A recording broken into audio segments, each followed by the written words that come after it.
Hello, I am Master Ingvar Jónsson from Iceland,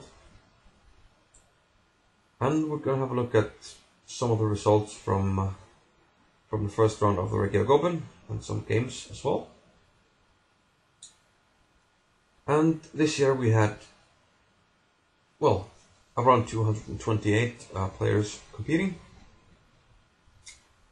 and quite a strong field, and also quite a diverse field. We got, grandmasters over 2700 and down to unrated children playing on the bottom boards. So quite a diverse field, and therefore the first round was, should have been quite unevenly matched, and overall it was, with the rating gap. You can see here on the first board, 27-22 against 2071. That's about a 650 point rating difference. And we had between 500 and up to almost 1,000 point rating difference. So therefore it was a big surprise that the young Chinese player Ding Liren, with his 2709 elo, only managed to draw against Sebastian Mihailov from Norway. Quite unexpected, to be honest. And we had to go quite a way down here to find the next upset. And as you can see, the stronger player is winning here almost every match. We have to go down to board 41. Actually, it's board 29. And then we find Dagur Ragnarsson from Iceland with 1961, and he drew Grandmaster Mustafa Yilmaz from Turkey 25-31. So still only draws, but we did have some wins. We had a great upset here when the Danish player Søren Jensen with 1909 beat Frode Urkedal 24-73 from Norway, an international master. We had some further draws. Again, I am from Germany, drew against the Icelandic female player Tina Kristin Finnbodóttir, and then we had a draw here as well. And then we had Sigurður Stendarsson 22-35 drawing against a 1610 Norwegian. And then we had big upset when Ingvar Biggsdóttir with 1783 beat David Miedema from the Netherlands, an international master with 2364. And we're gonna have a quick look at some of the games. The most interesting upset, perhaps, is Ding Liren not winning with white against the young Norwegian guy, Sebastian Mihailov. They played a main line of a Slav. This has all been seen before, and this G5 move, which Borusewicz made famous, and now we have a big theoretical battle in these lines. And well, I think Black can be quite solid if he's well prepared. And this had all been played before, and in this position I think we had seen Queen F4 before, but we played Queen H4. However, after this repetition of the move, we wound up playing Queen F4 anyway. Now the move A5. Black is quite solid on the black squares. He got the black square bishop. And meanwhile, white will try to play for an attack on the queen side, perhaps make something happen in the center of the board, but Black does anything, it's going to be on the queen side, and try to use the weakened white king position to push maybe H5, H4, which is what he did in the game. Eventually we had this pawn sacrifice, playing the queen, so white is forced to open up his king a little bit here. then we had this interesting position here. And during the commentary we had some people ask, what about rook takes c6? And that's certainly a possibility. Viren did play king f1 here, but rook takes c6 is interesting. The first thing to notice is that pawn takes c6, queen takes c6 seems just devastating for black. It's impossible to find defense for the mate, which will follow on b7 or through a8 with some further checks. So the only defense here is in fact the nice looking move, queen takes d4. The point of this move is if pawn takes d4, then rook e1 check. And after these moves, white has to give up the queen because king h1, rook takes f1 is a funny looking checkmate. So after queen takes d4, white probably has rook takes d6. But rook c8 doesn't work. The king seems fine here on c8, and we still have this theme with rook e1 and rook g8 check. So this seems to be the move, and probably black can take on b2, but also queen b4 seems safe. And after rook e7, it's hard to imagine white winning here. So therefore, Viren played king f1, but now after rook h6, he thought rook takes c6 should work. The main point being that with the king on f1, there's no more rook e1 check after taking on d4. And versus such a strong player, it should be hard to crumble here, but Mikhailov kept playing, found the best move, rook f6. And yeah, during the commentary, also thought that maybe rook c8 was possible here, with the idea that we're going to push the king to the e file, and then we can play rook e4, win the queen. But the question is if black can defend, maybe with something like king f8. After takes, he hasn't contemplated. Well, not contemplate, just seems difficult to make progress with white. Also, queen takes e4 is maybe possible. And yeah, this is maybe more human-like. The bishop on b4, you know, white can never make a pass pawn with the bishop there. And it's going to be tough to get the pawns moving on the other side as well, so definitely some winning chances, but it's going to be difficult. So therefore he made the surprising decision to take on f6 here, and then rook c takes d6. And here again we thought that queen b6, rook b6 might be the best chance, just going for something like this when everything is covered. And yeah, white has everything covered and shouldn't have to worry. And the thing is that black doesn't really have much counterplay. It's going to be a while before he can make the queen and the rook work together. This probably is promising, but and the point is, of course, this move is met by rook takes b7 check. So there are no really good squares for the queen. I have to say this, maybe you can just take an a file, maybe you can push b4, try and double on the b file. But instead he went for the safe option, rook d7 followed by rook takes e7. And still, maybe he has practical chances of winning. I mean, black has no chances. White's pieces are pretty well coordinated to be solid, at least to keep the position together. But pushing it forward is going to be tough, because the king will always get a bit exposed, and that's what happened in the game. Let me go through it quickly here, and as you can see, Mikhailov managed to, well, basically more or less give him a number of checks, and in the end, he tried a pawn sacrifice here, but Finally I agree to a draw here after a series of checks.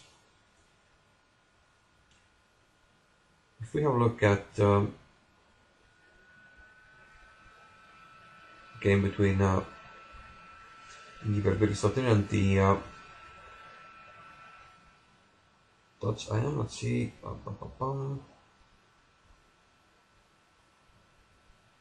Position to be here. Yeah. Well, we had this position from the exchange French, and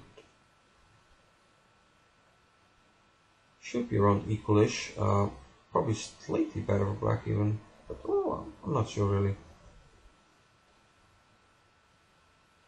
I mean, black can play for, or maybe the c4 square or something, but it's not that important.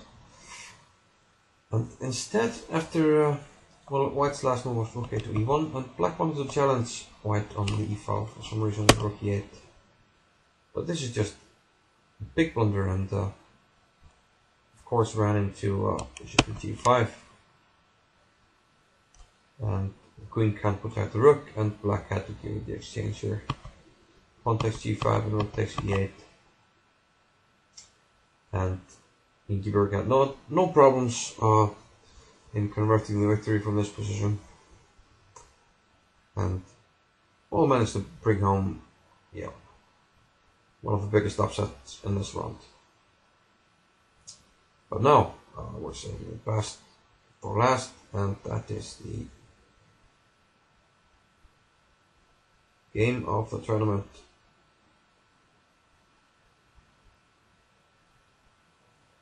I hope the aspect video is fine here. So with white, Søren Jensen, with black, we had, what was it, Frode,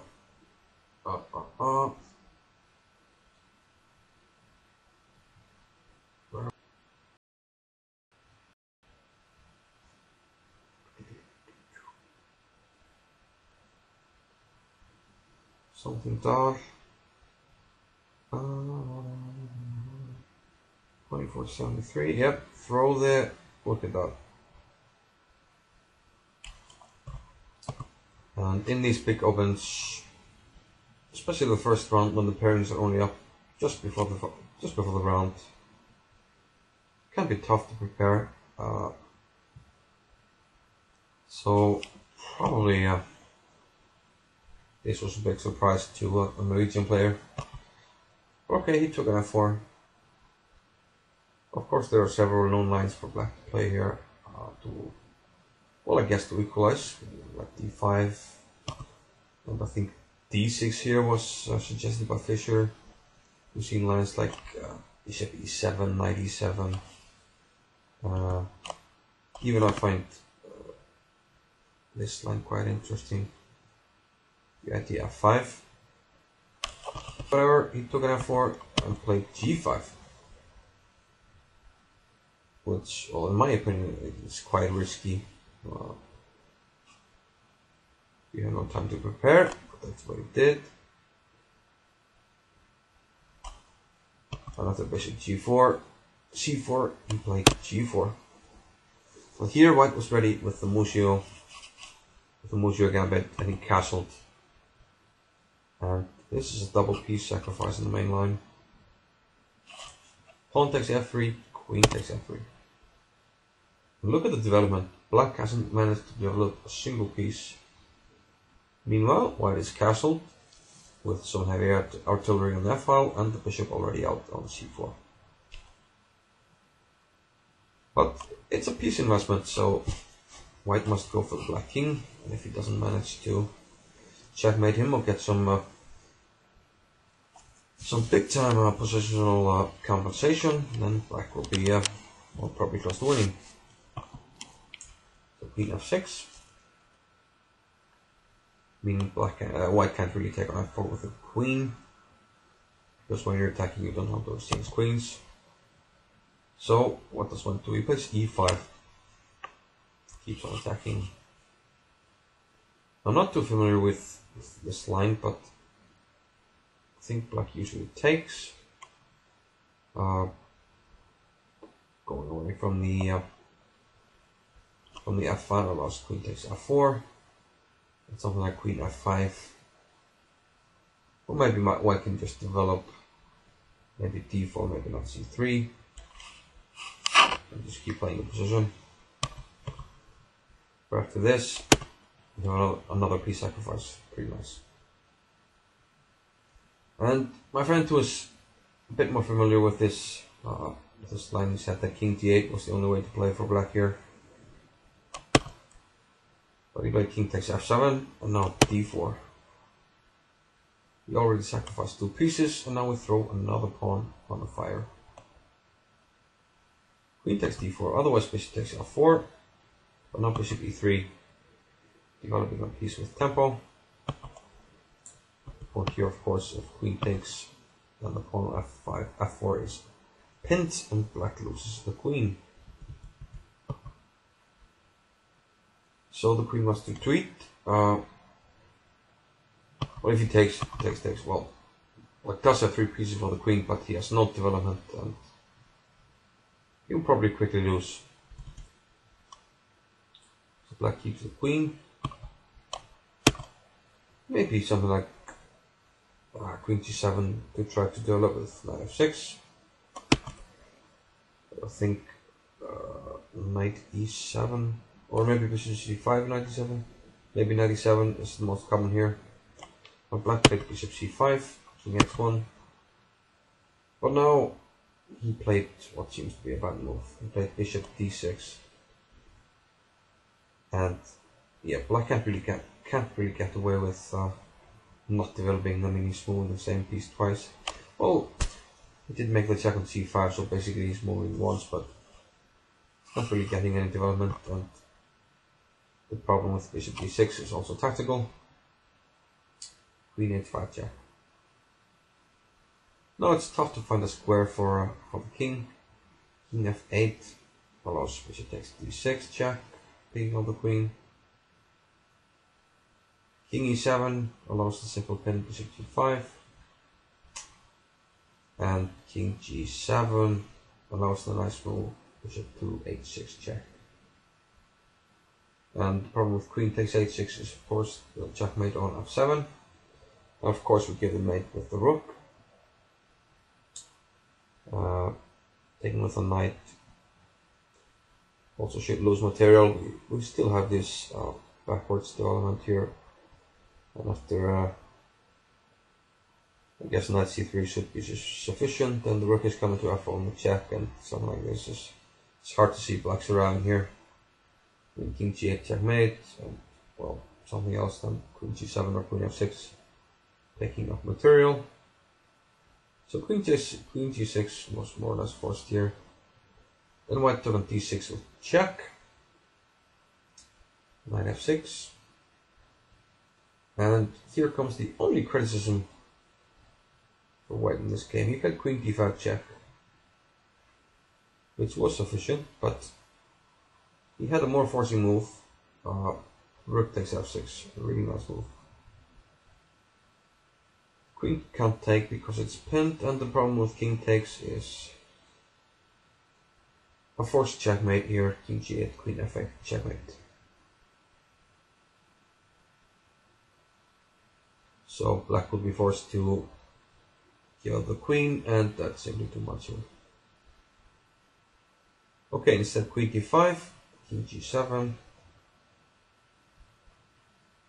But now we found rook takes f6. The thing here is, yeah, we have to keep on pounding. I mean, bishop e5, we run the risk of, we want to play knight c3 and develop, play knight e4, but something like knight c6. Now we're already starting to take knight e5, and black is close to finishing development if white plays something like bishop away, d6, and bishop out, and black has some chances. So white kept on pounding, and king takes doesn't work for the same reason as before, the checkmate. So queen takes is forced, but that loses the queen. And now after rook f8, took the queen simply, queen g5 check. And now black's only chance is some kind of a white brain fart here along rook f1 mate, but after knight c3, black kind of lost all hope. Back d6, which is of course completely losing after knight d5. And here after 21 moves with black, he had to resign simply. So a great result for a Danish 1900 player, and it will be fun to see what happens in the next few rounds. Tomorrow we will have a double round and things will start to clear up a little bit. It'll be fun to see that. I'll see you later. Bye bye.